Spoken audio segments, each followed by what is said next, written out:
ಮುಖ್ಯಮಂತ್ರಿಯಾಗಿ ಸೇವೆ ಸಲ್ಲಿಸಿದ್ರು. ಆಗ ಮಾಡಿದ ಆರ್ಥಿಕ ಸುಧಾರಣೆಗಳಿಗೆ ಈಗಲೂ ಕೂಡ ವಿಶ್ವಾದ್ಯಂತ ಮನ್ನಣೆ ಇದೆ. ಎನಿವೆ, ನಾಳೆ ಮನಮೋಹನ್ ಸಿಂಗ್ ಅವರ ಅಂತ್ಯಕ್ರಿಯೆ ಲೋಧಿ ರಸ್ತೆಯ ಸ್ಮಶಾನದಲ್ಲಿ ಅಂತ್ಯ ಸಂಸ್ಕಾರವನ್ನ ನಡೆಸಲಾಗುತ್ತೆ. ದೆಹಲಿಯ ಲೋಧಿ ರಸ್ತೆಯ ಸ್ಮಶಾನದಲ್ಲಿ ಎಐಸಿಸಿ ಕಚೇರಿಯಲ್ಲೂ ಕೂಡ ದರ್ಶನಕ್ಕೆ ವ್ಯವಸ್ಥೆ ಮಾಡಲಾಗುತ್ತೆ. ಅಮೆರಿಕದಲ್ಲಿರ್ತಕ್ಕಂಥ ಡಾಕ್ಟರ್ ಮನಮೋಹನ್ ಸಿಂಗ್ ಅವರ ಪುತ್ರಿ ಆಗಮಿಸಲಿದ್ದಾರೆ. ಆ ಬಳಿಕ ಅಂತ್ಯ ಸಂಸ್ಕಾರವನ್ನ ನೆರವೇರಿಸಲಾಗುತ್ತೆ. ನಾಳೆ ಡಾಕ್ಟರ್ ಮನಮೋಹನ್ ಸಿಂಗ್ ಅವರ ಅಂತ್ಯ ಸಂಸ್ಕಾರ ನೆರವೇರಲಿದೆ. ದೆಹಲಿಯ ಲೋಧಿ ರಸ್ತೆಯ ಸ್ಮಶಾನದಲ್ಲಿ ಅಂತ್ಯ ಸಂಸ್ಕಾರ ನೆರವೇರಲಿದೆ. ಎಐಸಿಸಿ ಕಚೇರಿಯಲ್ಲೂ ಕೂಡ ಅಂತಿಮ ದರ್ಶನಕ್ಕೆ ವ್ಯವಸ್ಥೆಯನ್ನ ಮಾಡಲಾಗುತ್ತೆ.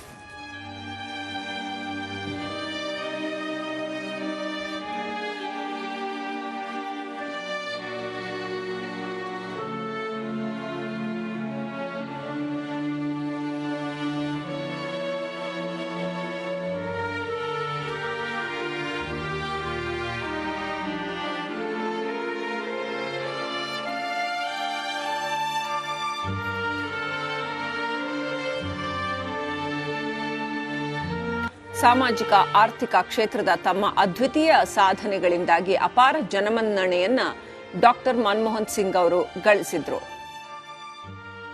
ವಿಶೇಷವಾಗಿ ಅವರ ಅಧಿಕಾರ ಅವಧಿಯ ಸಂದರ್ಭದಲ್ಲಿ ಅವರು ಕೈಗೊಂಡ ಆರ್ಥಿಕತೆಗೆ ಸಂಬಂಧಪಟ್ಟಂತಹ ನಿರ್ಣಯಗಳಿಂದಾಗಿ ಭಾರತವನ್ನ ಜಾಗತಿಕತೆಗೆ ಅವರು ತೆರೆದಿಟ್ಟ ನಿರ್ಣಯದಿಂದಾಗಿ ಸಾಕಷ್ಟು ಜನಪ್ರಿಯರಾಗಿದ್ರು.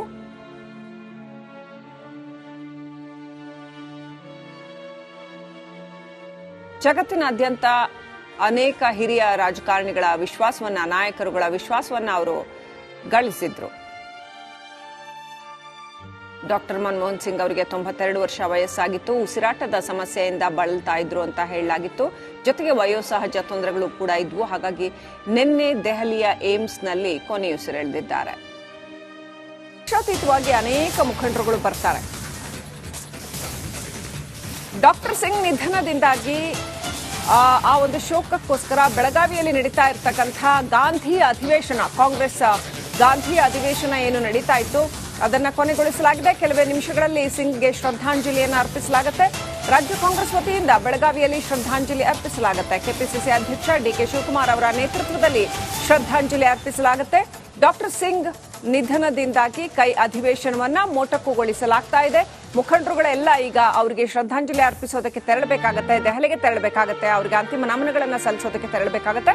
ಹಾಗಾಗಿ ಜೊತೆಗೆ ಈ ಸಂದರ್ಭ ಕಾಂಗ್ರೆಸ್ನ ಅತ್ಯಂತ ಹಿರಿಯ ಧುರೀಣ ಡಾಕ್ಟರ್ ಮನಮೋಹನ್ ಸಿಂಗ್ ಅವರು ಇಹಲೋಕವನ್ನು ತ್ಯಜಿಸಿರ್ತಕ್ಕಂಥ ಸಂದರ್ಭ. ಹಾಗಾಗಿ ಆ ಒಂದು ಶೋಕಾಚರಣೆಯ ಸಲುವಾಗಿ ಬೆಳಗಾವಿಯಲ್ಲಿ ನಡೀತಾ ಇರ್ತಕ್ಕಂಥ ಗಾಂಧಿ ಭಾರತ ಏನು ಅಧಿವೇಶನ ನಡೀತಾ ಇತ್ತು ಅದನ್ನ ಮೊಟಕುಗೊಳಿಸಲಾಗ್ತಾ ಇದೆ.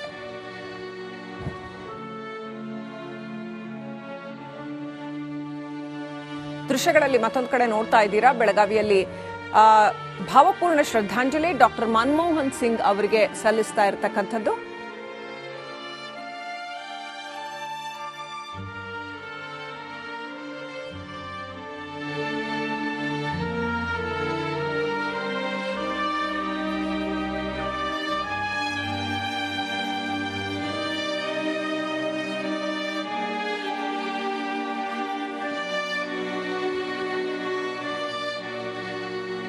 ಬೆಳಗಾವಿಯಲ್ಲಿ ಮಹಾತ್ಮ ಗಾಂಧಿ ಅವರು 1924ರಲ್ಲಿ ಅಧ್ಯಕ್ಷತೆ ವಹಿಸಿಕೊಂಡಿದ್ದಂತಹ ಕಾಂಗ್ರೆಸ್ ಅಧಿವೇಶನ ನಡೀತಾ ಇತ್ತು. ಆ ಅಧಿವೇಶನವನ್ನ ಈಗ ಕ್ವಿಕ್ ಆಗಿ ಮೊಟಕುಗೊಳಿಸಿ ಡಾಕ್ಟರ್ ಮನಮೋಹನ್ ಸಿಂಗ್ ಅವರಿಗೆ ಶ್ರದ್ಧಾಂಜಲಿಯನ್ನು ಸಲ್ಲಿಸಲಾಗ್ತಾ ಇದೆ. ಇನ್ನೇನು ರಾಜ್ಯ ಕಾಂಗ್ರೆಸ್ ನಾಯಕರುಗಳು ಕೂಡ ದೆಹಲಿಗೆ ತೆರಳಲಿದ್ದಾರೆ. ಅಲ್ಲಿ ಡಾಕ್ಟರ್ ಮನಮೋಹನ್ ಸಿಂಗ್ ಅವರ ಪಾರ್ಥಿವ ಶರೀರದ ಅಂತಿಮ ದರ್ಶನ ಪಡೆಯಲಿದ್ದಾರೆ. ಹಾಗೆಯೇ ಅವರಿಗೆ ಅಂತಿಮ ನಮನಗಳನ್ನು ಸಲ್ಲಿಸಲಿದ್ದಾರೆ. ಕಾಂಗ್ರೆಸ್ನ ಹಿರಿಯ ಧುರೀಣರಲ್ಲಿ ಒಬ್ಬರಾಗಿದ್ದರು ಡಾಕ್ಟರ್ ಮನಮೋಹನ್ ಸಿಂಗ್. ನೋಡಿ, 87ರಿಂದಾನೇ ಅವರು ಈ ಹಿಂದೆ ದೆಹಲಿಯ ಪ್ರತಿಷ್ಠಿತ ಆರ್ಥಿಕ ಶಾಲೆಯಲ್ಲಿ ಬೋಧಕರಾಗಿ ಕೆಲಸ ಮಾಡಿದ್ರು. ಜೊತೆಗೆ ಅವರ ಶಿಕ್ಷಣ ಆ ಕಾಲದಲ್ಲೇ ಅವರ ಶಿಕ್ಷಣ ಏನು ಆಕ್ಸ್ಫರ್ಡ್ನಲ್ಲಿ ಆಗಿದ್ದಂಥದ್ದು. ಅಲ್ಲಿ ಗೌರವ ಒಂದು ಡಿಫಿಲ್ ಗೌರವವನ್ನು ಕೂಡ ಅವರು ಪಡೆದಿರ್ತಾರೆ. ಅನಂತರ ಅವರ ಇಡೀ ಬದುಕು ಒಂದು ರೀತಿಯ ಬಹಳ ಶ್ರೇಷ್ಠವಾದಂಥ ಸಾಧನೆಗಳಿಂದ ತುಂಬಿದ್ದನ್ನು ಗಮನಿಸಬಹುದು.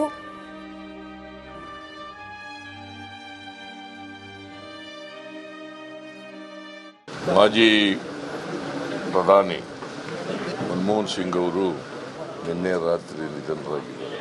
ಅವರಿಗೆ 92 ವರ್ಷಗಳಾಗಿವೆ. ಅವರು ಒಂದು ರೀತಿಯಲ್ಲಿ ಬದುಕನ್ನು ನೋಡಿದಾಗ ಒಂದು ರೀತಿ ಪವಾಡ ಆದ ರೀತಿಯಲ್ಲಿ ಅವರು ಬದುಕನ್ನು ನೋಡಲಿಕ್ಕೆ ಸಾಧ್ಯ. ದೇಶದ ಒಬ್ಬ ಖ್ಯಾತ ಪ್ರಸಿದ್ಧ ಅರ್ಥಶಾಸ್ತ್ರಜ್ಞರಾಗ್ತಾರೆ. ಜಗತ್ತಿನಲ್ಲೇ ಒಬ್ಬರು ಶ್ರೇಷ್ಠ ಅರ್ಥಶಾಸ್ತ್ರಜ್ಞರು. ಸುಮಾರು 10 ವರ್ಷಗಳ ಕಾಲ ಈ ದೇಶದ ಅಧಿಕಾರದ ಚುಕ್ಕಾಣಿಯನ್ನು ಹಿಡಿದು ಪ್ರಧಾನಮಂತ್ರಿಗಳಾಗಿ ಈ ದೇಶವನ್ನು ಆರ್ಥಿಕವಾಗಿ ಸಾಮಾಜಿಕವಾಗಿ ಮೇಲಕ್ಕೆತ್ತಕ್ಕಂಥ ಕೆಲಸವನ್ನು ಮಾಡ್ತಾರೆ. ದೇಶದ ಆರ್ಥಿಕತೆ ಮೇಲೆ ಒಂದು ದೊಡ್ಡ ಇಂಪ್ರಿಂಟನ್ನು ಬಿಟ್ಟೋಗಿದ್ದಾರೆ. ಅವರ ಸಾವಿನಿಂದ ಭಾರತ ದೇಶಕ್ಕೆ ದೊಡ್ಡ ನಷ್ಟ ಆಗಿದೆ. ಅವರ ಸಾವಿನ ದುಃಖವನ್ನು ಭರಿಸ್ತಕ್ಕಂಥ ಶಕ್ತಿ ಕೊಡಲಿ ಅಂತೇಳಿ ಅವರ ಕುಟುಂಬ ವರ್ಗದವರಿಗೆ ಪ್ರಾರ್ಥನೆ ಮಾಡ್ತೇನೆ. ಮತ್ತು ಅವರ ಎಲ್ಲ ಸ್ನೇಹಿತರು, ಅಭಿಮಾನಿಗಳು ಅವರೆಲ್ಲರಿಗೂ ಕೂಡ ಸಾವಿನ ದುಃಖವನ್ನು ಭರಿಸ್ತಕ್ಕಂಥ ಶಕ್ತಿ ಕೊಡಲಿ ಅಂತೇಳಿ ಪ್ರಾರ್ಥನೆ.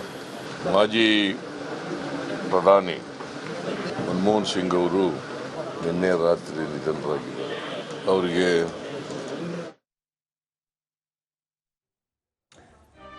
ಮುಖ್ಯಮಂತ್ರಿ ಸಿದ್ದರಾಮಯ್ಯ ಡಾಕ್ಟರ್ ಮನಮೋಹನ್ ಸಿಂಗ್ ಅವರಿಗೆ ಶ್ರದ್ಧಾಂಜಲಿಯನ್ನ ಸಲ್ಲಿಸ್ತಾ ಇರ್ತಕ್ಕಂಥದ್ದು, ನುಡಿ ನಮನವನ್ನ ಸಲ್ಲಿಸ್ತಾ ಇರ್ತಕ್ಕಂಥದ್ದು.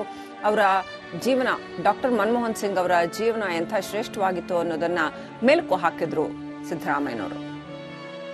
ಈಗಾಗಲೇ ಹೇಳ್ತಾ ಇದ್ದ ಹಾಗೆ ಅನೇಕ ಶ್ರೇಷ್ಠ ಸಾಧನೆಗಳ ಮೈಲುಗಲ್ಲುಗಳು ಅವರ ಜೀವನದುದ್ದಕ್ಕೂ ಕಾಣುತ್ತವೆ. ಡಾಕ್ಟರ್ ಮನಮೋಹನ್ ಸಿಂಗ್ ಅವರ ಜೀವನದುದ್ದಕ್ಕೂ ಕಾಣ್ತಾ ಬರುತ್ತೆ.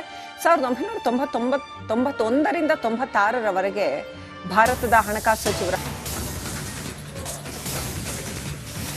ಮನಮೋಹನ್ ಸಿಂಗ್, ಡಾಕ್ಟರ್ ಸಿಂಗ್ ಅವರ ಅಂತಿಮ ದರ್ಶನವನ್ನ ಮೋದಿ ಪಡೆದಿದ್ದಾರೆ.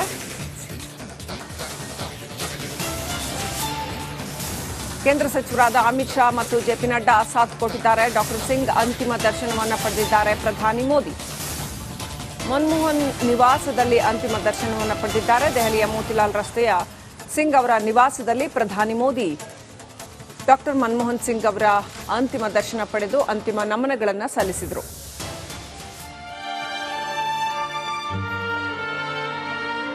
ದೃಶ್ಯಗಳಲ್ಲಿ ನೋಡ್ತಾ ಇದ್ದೀರಿ, ಜೆಪಿ ನಡ್ಡಾ ಅಂತಿಮ ನಮನವನ್ನ ಸಲ್ಲಿಸ್ತಾ ಇರ್ತಕ್ಕಂಥದ್ದು.